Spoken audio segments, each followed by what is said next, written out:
Bonjour à toutes et à tous, bienvenue sur ma chaîne. Avant de commencer, je vais faire un petit bisou à Jérôme pour son anniversaire. C'est un des premiers abonnés, ça fait plaisir. Si vous êtes nouveau sur cette chaîne, pourquoi pas vous abonner également. Vous avez l'habitude, vous pouvez activer la cloche si vous voulez recevoir une nouvelle notification et être au courant des prochaines sorties de vidéos. Généralement j'en fais une par semaine. Vous pouvez mettre un pouce en fin de vidéo, ça fait toujours plaisir de voir que celle-ci vous a plu. Pourquoi pas laisser un commentaire, je les lis tous, je ne suis pas débordé là-dessus. Et pourquoi pas partager pour m'aider justement à ce que plus de personnes puissent voir une vidéo, en tout cas si ça vous plaît encore une fois. Le thème qu'on va aborder aujourd'hui, il va être très simple, ça va être le purin. Donc on va commencer par une partie tuto, je vais vous montrer comment on fait du purin en 3 semaines, très simplement. Et vous avez l'habitude, il n'y a pas de vidéo sans pourquoi.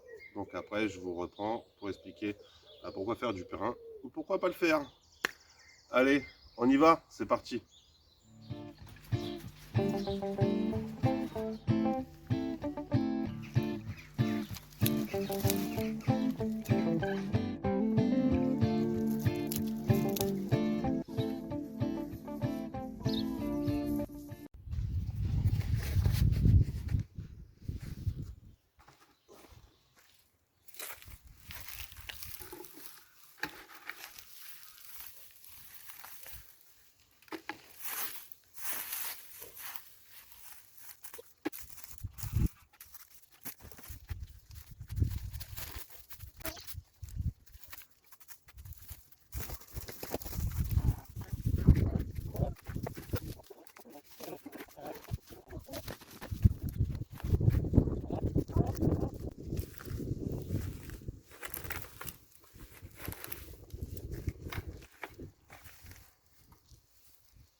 Donc une fois récolté, là il y a du pissenlit, du chardon, de l'herbe et les orties qu'on a vu tout à l'heure. Il va falloir noyer tout ça, les maintenir au fond pour attendre que ça fermente.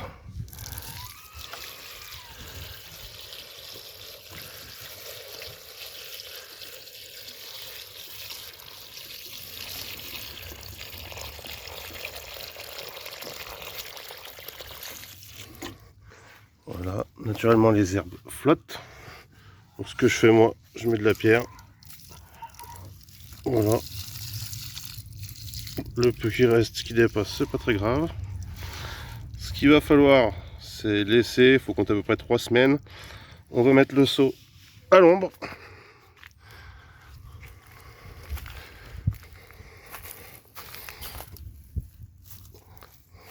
Voilà, c'est parfait, c'est pour éviter l'évaporation. Et je vais juste recouvrir mon seau. Voilà. Il va falloir touiller tous les 2-3 jours jusqu'à ce qu'il n'y ait plus de bulles. Allez, à suivre. Là, mon purin, il a déjà 5 jours. On voit, ce qu'il va falloir faire, c'est continuer à mélanger. Lorsque vous touillez comme ça, on voit il y a plein de bulles qui remontent. Ce qu'il faut retenir, c'est très simple. Donc là, j'ai mes pierres qui me gênent. Je pourrais les retirer pour mieux touiller, etc. Mais néanmoins, ça marche très bien quand même comme ça. Tant qu'il y a de la mousse, c'est que le purin n'est pas encore prêt. S'il y a de la mousse, c'est parce que ça fermente. C'est en train de pourrir, entre guillemets. D'accord. Nous, ce qui va nous intéresser, c'est tout ce qui est contenu dans les feuilles, etc., qui va se mettre dans l'eau et qu'on va récupérer. Donc, je vais laisser là, je vais arrêter de touiller. On voit bien la mousse. Hein. Et puis, dans 2-3 jours, je retouillerai. Faut répéter l'opération à peu près, généralement, pendant 3 semaines. Allez. Voilà, ça fait 3 semaines. Donc, je pourrais continuer. Hein. J'arriverai toujours à avoir de la mousse hein, si jamais je touille, etc. Mais on voit bien, c'est pas du tout dans le même état. Alors voilà, il y a l'arbre qui est là. Il y a une odeur très significative hein, qui sort. Hein. Donc ce que je vais faire, c'est que je vais transférer. Donc je vais retirer les 2 pierres. Et je vais transférer tout simplement dans un seau à contenant équivalent. Je vais transférer ça. Je vais mettre de la toile de jute. Moi, j'utilise ceci. Les sacs que j'ai pour les grains de mes poules. Donc, j'utilise ça pour récupérer en fait les herbes lorsque je vais les mettre dans ce seau-là. Il n'y a aucune obligation. Vous n'êtes pas obligé de filtrer. Vous pouvez directement vous en servir comme ça dans le potager. Moi, je préfère filtrer parce que c'est quand même plus simple. Ça évite aussi que l'arrosoir il se bouche, etc. Donc, je vais faire l'opération rapidement. Donc là, j'ai préparé, hein, j'ai mis le sac juste dans le seau, hein, tout simplement. Et donc, je vais enlever la pierre et vider tout le purin avec les herbes dans l'eau de seau, tout simplement. Je reprends tout de suite. Le surplus des herbes avant de verser, je vais le mettre de côté, puis je vais m'en servir après comme paillage hein, dans le potager. Ça sert à rien de les mettre directement dans le seau. Donc j'ai retiré les deux pierres hein, qui sont là. Et j'ai mis le gros des herbes dans une parcelle. Voilà, ça craint rien. Donc forcément, quand j'enlève tout ça, le volume a diminué, c'est normal. Donc si votre contenant futur qui va vous servir pour récupérer juste le purin, il est un peu plus petit, vous voyez, c'est pas très grave. Allez, je vais faire le transfert de l'un dans l'autre.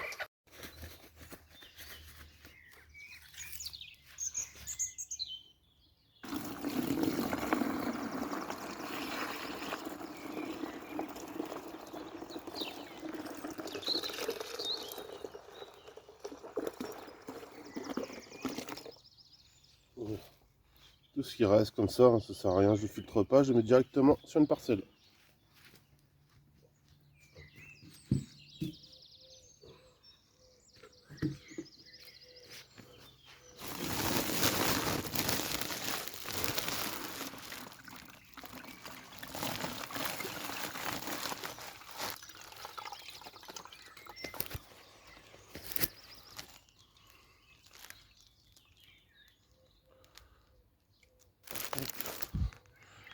On voit, ça s'égoutte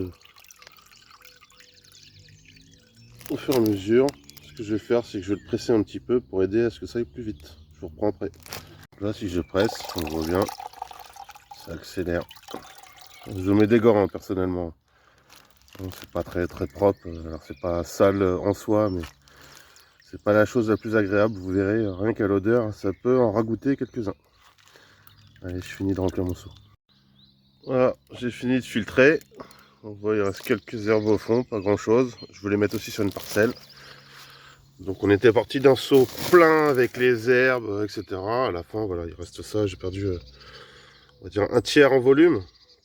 Donc avec ce qui me reste, ça me suffit largement pour ma parcelle. Hein. En moyenne, vous mettez allez, 1 litre dans un arrosoir.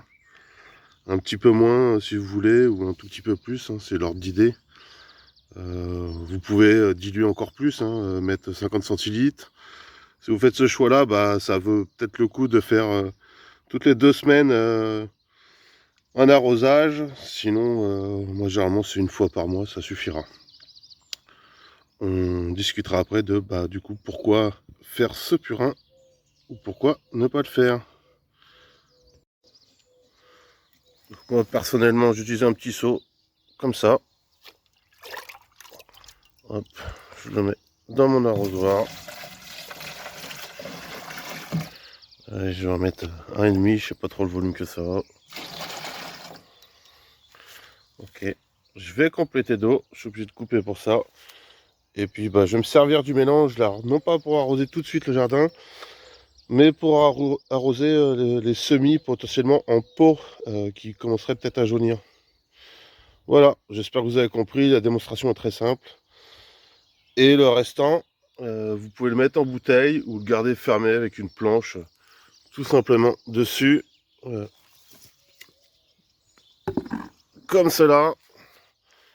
Et vous laissez ça surtout à l'ombre. Donc voilà, mais sinon vous utilisez des pots, hein, vos vieilles bouteilles d'eau, ou je ne sais pas, ou des cubis, etc. Et puis comme ça vous pouvez le conserver, c'est filtré, il n'y a pas de souci. Puis Moi, ce que je procède, généralement, je mets de côté, c'est suffisant. Et lorsque j'en ai plus, si jamais j'en ai besoin, généralement, j'en ai pas besoin pendant la période de l'été, et ben, j'en refais. Hein, voilà, ça prend 3 semaines. C'est pas le bout du monde non plus. Donc, on a vu, hein, j'ai mis mes 2 petits godets, puis je vais rajouter l'eau. Tout simplement. Alors, les chimistes diront que c'est pas comme ça que l'on fait.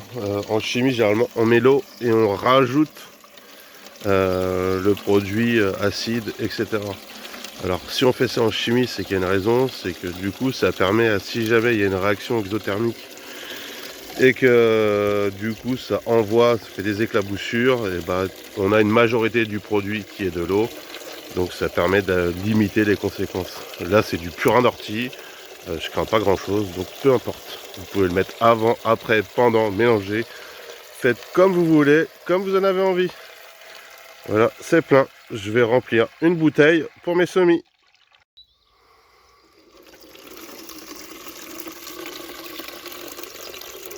Voilà, c'est pas pour de la conservation mais de l'arrosage directement dans la serre.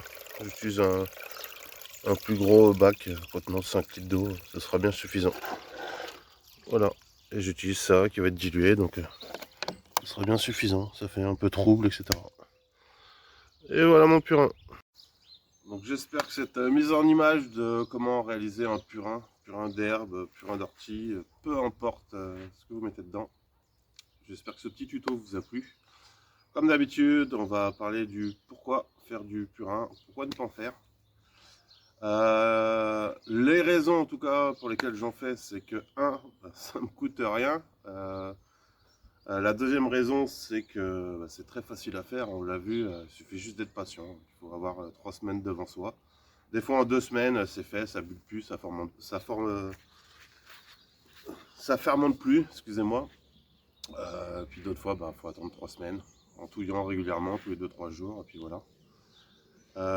Faut savoir que le purin, il y a une période, il était interdit, etc. Donc maintenant, c'est une chose qui est autorisée à la fabrication si c'est un usage personnel. Par contre, vous n'avez pas le droit de le vendre. Hein. Donc voilà. Faut le savoir, faites pas n'importe quoi non plus. Un avantage de faire du purin, pourquoi s'en servir en tout cas, ça permet, on a vu par exemple mes tomates, je les ai plantées précocement au mois de mars pour essayer de faire des essais, voir ce que ça donne. Il y a un risque qu'à un moment donné, les plantes soient trop serrées dans leur godet et elles vont commencer soit pas à faner, mais à tomber un petit peu ou à jaunir. Là, c'est un des signes que le pot est trop petit, qu'ils n'ont plus assez d'espace. Donc, soit vous rempotez de nouveau, ou soit vous leur mettez un petit coup de boost. Le purin d'ortie, c'est ça. Alors, on dit le purin d'ortie, mais en fait, c'est le purin d'herbe de manière générale. On utilise souvent l'ortie, puisque l'ortie, c'est une des meilleures plantes, on va dire, que vous pouvez trouver facilement à l'état sauvage. Il y en a quasiment dans tous les jardins. Et elle a d'autres propriétés, antiseptiques, antibiotiques, etc. Donc en fait, c'est une plante qui est très très très complète. On en trouve encore un peu partout parce qu'il y a ce côté piquant, etc. Sinon, il n'y a pas de raison qu'on n'en mange pas, que tout le monde en prendrait, tout le monde en mangerait. C'est très bon pour le corps, donc vous pouvez vous en servir, hein, manger les jeunes feuilles, les jeunes pousses. Donc voilà. Donc si c'est bon pour notre corps, dites-vous que c'est bon aussi pour les animaux. Je vais faire une vidéo également sur les poules. J'en parlerai à ce moment-là, mais c'est pareil, on peut donner des feuilles d'ortie hachées aux poules pour les protéger de certaines maladies, et surtout quand il y a l'hiver qui est un petit peu rude, etc. Ça peut les aider. Ça de manière préventive. Donc une autre raison de faire son purin, c'est se mettre tous les arguments de son côté pour avoir une bonne réussite et des bonnes récoltes par la suite. Une autre raison de faire son purin d'ortie, ça va être d'aider en tout cas le sol à s'habituer ou à éliminer les carences qu'il peut avoir. Ce qu'il faut retenir, c'est que les herbes qui poussent de manière spontanée, elles sont là pour transformer votre sol. Si vous avez un sol qui va être, je sais pas, trop basique, vous allez avoir des chardons, des choses comme ça qui vont pousser. Les herbes spontanées, en fait, c'est qu'une phase d'amélioration du sol. Le but du sol, c'est d'avoir des arbres climatiques. Donc si vous avez des, je sais pas, des pissenlits, des mauvaises herbes, peu importe comment vous les appelez, sur votre sol, généralement elles sont là. Si on laisse faire leur cycle, au bout de 1, 2 ou 3 ans, elles seront naturellement plus présentes sur votre sol. Vous allez voir d'autres espèces apparaître, etc. Culturellement, on arrache tout, etc. On se bat contre le sol au lieu d'essayer de comprendre pourquoi ces plantes-là poussent. Donc si vous faites cette démarche-là, dites-vous que le purin, ça peut être aussi une solution. Vous récoltez les mauvaises herbes, entre guillemets, de votre sol, de votre potager, et puis vous arrosez du coup votre sol avec ce purin. Ça va apporter en tout cas les minéraux que votre sol aurait besoin. Ça va pas améliorer complètement votre sol, puisque pour qu'il soit complètement amélioré, il faudrait qu'à la surface de votre sol, il y ait les matières, les herbes en décomposition, etc. Pour comprenez bien, une plante annuelle, enfin une plante spontanée, généralement va pomper l'azote du sol et elle va former une tige qui va être généralement beaucoup plus carbonée. Et donc son rôle, c'est d'extraire l'azote pour déposer du carbone au sol. Donc forcément, en mettant que du purin, on n'a pas cette partie-là. Néanmoins, on va quand même apporter ce que contenait la plante par l'intermédiaire du jus. On va passer à pourquoi ne pas faire de purin. Tout simplement, vous n'en avez pas besoin. Il n'y a pas de raison de faire du purin si vous avez fait vos semis en temps et en heure, que tout se passe bien. Il n'y a pas de raison. Vous pouvez faire le choix aussi d'acheter en jardinerie des fois tout ce qui va être engrais, naturel ou chimique, ça vous regarde, mais ça peut être votre choix, la simplicité tout simplement. Vous pouvez faire aussi le choix de vous trouvez ça ragoûtant tout simplement. Il y a une certaine odeur, hein, c'est du purin, c'est pas la chose la plus agréable. Donc je peux comprendre aussi, ça peut en dégoûter quelques-uns. Et ça peut être aussi un autre exemple, pourquoi ne pas faire de purin. Si vous constatez que vos plantes sont déjà en train de dépérir, vous n'allez pas attendre 3 semaines pour faire du purin, il sera trop tard. Donc il faut le préparer en avance. Voilà pour les principales raisons, je pense que c'est clair pour tout le monde. J'espère que ça vous a plu. Je vais reprendre la caméra pour faire une petite présentation de ce qui va se passer la semaine prochaine. Ce sera une visite du potager, même si c'est pas passé grand chose. Néanmoins, c'est le printemps. Cette année, c'est particulier. Il fait vraiment très froid. On a 2 ou 3 semaines de retard par rapport aux autres saisons. C'est pas grave, faut s'adapter. Mais du coup, on va voir les conséquences, ou en tout cas, prendre le temps de ne pas se précipiter. Et puis d'avancer tout doucement et de suivre le temps avec nous. Si tout va bien, à partir du 20 dans notre région, ils annoncent plus de gelée, donc on va pouvoir mettre d'autres choses dans la serre. Allez, je reprends la vidéo. Allez, dernière petite aparté, on m'a demandé dans les commentaires si je pouvais aider sur un calendrier des semis. J'ai pas pris le temps de le rédiger sur format Excel, etc. En tout cas, mon calendrier, moi j'ai des notes à la main, mais je ne veux pas vous présenter ça. Donc ce que je vais faire, c'est que la vidéo de la semaine prochaine, qui sera une visite du potager, je vais inclure la partie semis, en tout cas mon calendrier, dans cette vidéo. Entre temps, peut-être je grefferai ce calendrier dans mes anciennes vidéos, mais on la présentera la semaine prochaine. Allez, j'arrête de vous embêter, et là, pour de vrai, je prends la caméra pour la visite. Allez, prenez soin de vous les amis. Un avant-goût de la prochaine vidéo. Les petites surprises comme ça de temps en temps, ça fait plaisir. On voit que les asperges pointent leur bout de leur nez. Ça fait plaisir. Voilà, les petites asperges. Et en même temps, les fèves, ça c'est plus de l'autre côté. Elles sont bien parties. Allez, je vous laisse. Ciao, ciao. Prenez soin de vous.